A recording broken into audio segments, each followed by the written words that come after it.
Assalamualaikum warahmatullahi wabarakatuh. Yang terhormat Bapak dosen Dr. Kolbi MPDI, yang terhormat teman-teman mahasiswa pasca sarjana IAIN Al-Azhar. Baik, pada kesempatan kali ini kita akan belajar tentang sorob ya. Kita akan memulai dari dasar tentang sorob ya. Jadi sorob ya atau tasrif. Jadi tasrif ini adalah mustaq dari sorob. Dalam ilmu tasrif dalam ilmu sorob kita akan mengenal tasrif. Tasrif itu apa? Tasrif adalah menurut bahasa adalah perubahan ya. Sedangkan tasrif menurut istilah adalah perubahan kalimat dari satu bentuk ke bentuk yang lain yang berbeda karena menghendaki makna yang diinginkan. Contoh tasrif yaitu doroba yadribu dorban, atau mungkin contoh lain nasoro yang suruh nasron ya. Kalau dalam bahasa Indonesia itu kita bisa contohkan dari kata membuka ya. Membuka berubah menjadi orang yang membuka, kemudian berubah jadi menjadi telah membuka, kemudian bisa berubah jadi membukalah ya, kemudian bisa berubah juga jangan membuka dan lain-lain. Jadi itu adalah namanya tasrif atau perubahan. Kemudian kita dalam tasrif kita akan mengenal juga yang namanya sigot dan bina ya. Apa itu sigot? Sigot adalah bentuk kalimat dilihat dari segi makna. Seperti contoh sigot fi'il madi, kemudian ada sigot fi'il mudhari dan lain sebagainya. Kemudian bina. Bina adalah kalimat yang dilihat dari segi jenis huruf dan tata letaknya. Contoh ada bina soheh, ada bina misal, ada bina ajwab dan lain sebagainya. Jadi itu adalah sigot dan bina. Tapi mungkin dalam kali ini kita akan lebih mempelajari tentang sigotnya dulu ya. Mempelajari tentang sigot, yaitu bentuk kalimat dilihat dari segi makna ya.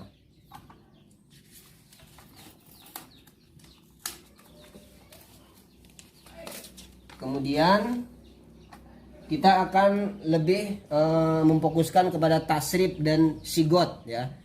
Sigot kita dalam sorob akan mengenal ya, tadi saya katakan tasrif. Dalam tasrif ya ada kalimat. Jadi asal kalimat itu ada dua pendapat ya menurut ulama. Yang menurut ulama Kufah asal kalimat itu adalah fi'il madi, sedangkan menurut ulama Basroh asal kalimat itu adalah masdar ya. Jadi ada dua asal kalimat, dua pendapat ya, dua ulama. Jadi menurut ulama Kufah asal kalimat itu adalah fi'il madi, yang kedua asal kalimat menurut ulama Basroh itu adalah masdar. Kemudian ini adalah contoh tasrif secara sempurna ya. Kita bacakan. Nasoro yang suruh nasron wa mangsoron pahuwa nasirun wadaka mangsurun ungsur la tangsur mangsorun mingsorun ya. Nasoro ini adalah namanya sigot atau sigot fi'il madi. Kemudian yang suruh fi'il mudhari, nasron sigot masdar ghairu mim, wa mangsoron sigot masdar mim. Ini sama-sama masdar, cuman yang satunya masdar ghairu mim, jadi tanpa ada mim. Yang kedua adalah masdar mim, ada mim zaidahnya. Jadi bedanya cuman dengan mim dan tanpa mim. Kemudian fahuwa ini adalah isim domir. Kemudian nasirun sigot isim fa'il, wadaka isaroh isim isaroh, mangsurun sigot isim maf'ul, unsur sigot fi'il amar, la tangsur sigot fi'il nahi, mangsorun ini sama ya, dua kalimat yang sama namun namanya berbeda ya. Namanya yang pertama adalah sigot isim zaman, yang kedua sigot isim makan, yang terakhir adalah sigot isim alat. Nah, kemudian keterangan fi'il fiil madi atau sigot fiil sendiri. Kalau nasron dan masron dengan memangsoron ini artinya sama karena menunjukkan kata benda. Berarti artinya itu pertolongan gitu ya. Kemudian fahuwa isim domir itu kata ganti. Ini untuk laki-laki ya, dia. Nasirun ini sigot isim fa'il. Apa sigot isim fa'il? Sigot isim fa'il itu artinya pelaku ya. Pelaku berarti nasirun orang yang menolong. Kemudian wadaka isim isyarah kata tunjuk itu. Kemudian sigot isim maf'ul. Apa sigot isim maf'ul? Objek atau sasaran, berarti orang atau benda yang ditolong ya, mangsurun. Kemudian unsur sigot fi'il amar. Apa sigot fi'il amar? Amar adalah perintah, berarti unsur tolonglah. Kemudian la tangsur. La tangsur ini adalah sigot fi'il nahi.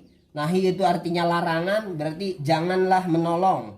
Kemudian mangsorun ini kalimatnya sama namun namanya berbeda. Yang pertama mangsorun adalah sigot zaman, isim zaman ya. Isim zaman itu adalah waktu, berarti ini waktunya menolong. Kemudian mangsorun ini adalah sigot isim makan itu adalah tempat, berarti tempatnya menolong. Kemudian mingsorun adalah sigot isim alat. Sigot isim alat itu artinya alatnya, berarti alat untuk menolong. Nah itu adalah tentang tasrif dan sigot beserta artinya ya. Oke, baik, kita beralih ke contoh yang lain,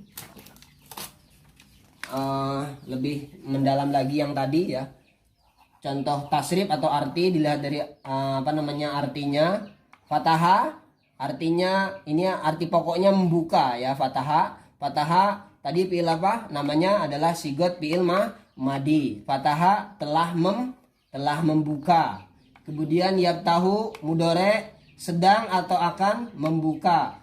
Masdar ghairu mim pembukaan. Wa maftahan masdar mim pembukaan, sama karena ini adalah saya katakan tadi ini adalah isi masdar yang satu tidak ada mim, yang satu ada mimnya ya. Yang satu masdar ghairu mim, yang satu masdar mim. Namun dalam segi arti ini sama, menunjukkan kata bendanya yaitu pembukaan dan pembukaan. Kemudian fahuwa isim domir artinya dia. Fatihun isim fa'il orang yang melakukan, berarti orang yang membuka. Wadaka isim isyarah itu. Maftuhun isim maf'ul objek orang atau benda yang dibuka. Iftah fi'il amar bukalah. Latafah fi'il nahi nahi larangan, jadi jangan membuka. Maftahun waktu membuka karena isim zaman. Maftahun isim makan tempat membuka. Miftahun alat pembuka. Atau bisa diartikan juga miftah ini kita kenal miftah adalah kunci ya. Tapi dilihat dari ini adalah miftahun alat pembuka. Alat pembuka itu ya kuncinya. Oke, baik. Itulah pelajaran dasar tentang sorob dari mulai pengertian tasrif ya. Kemudian kita pelajari tadi ada sigot dan ada bina. Karena memang pelajaran itu harus mulai dari awal, dari tangga yang paling bawah. Kalau kita tidak paham dari bawah, maka tidak akan paham. Mungkin itu yang saya sampaikan. Kurang lebihnya mohon maaf. Assalamualaikum warahmatullahi wabarakatuh.